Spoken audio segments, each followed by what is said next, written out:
250 milligram solib qo'ydik. O'zi aslida kamroq, shishasi bilan shunga to'g'ri kelyapti. Mana olamiz, tarozimiz 0. Hozir 10 ming so'mga qancha sarf qilyapti turganligini hisoblab, bu yoqda mana tuman chiqishni boshladi. Chiqarib turaylik tashqariga.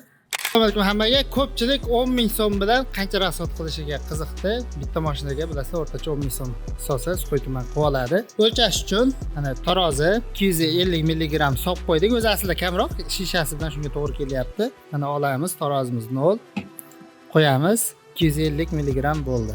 Hozir 10 ming so'mga qancha sarf qilyapti turganligini hisoblab, bitta zapravka qilganda qanchaga yetishligini sizlarga hisoblab beramiz. Idishimizga soldik. 10 ming so'm turibdi. Bosing. Mana 10 sekund beryapti. Bu yoqda mana tuman chiqishni boshladi. Chiqarib turaylik tashqariga. Mana chiqardi. Bilasizlar, pul tugagandan keyin ham bizda ventilyatorlari bor. Oxirigacha chiqazib beradi. Hozir eshik ochiq turganligi uchun uncha bilinmayapti. Yopilsa, o'sha ichida qolgan bor tumanni ham mana ko'ryapsizlar, qaytarib chiqazib beradi. Hozir qancha ximiya ketganligini bitta tekshirib ko'ramiz. Qani olingchi idishni.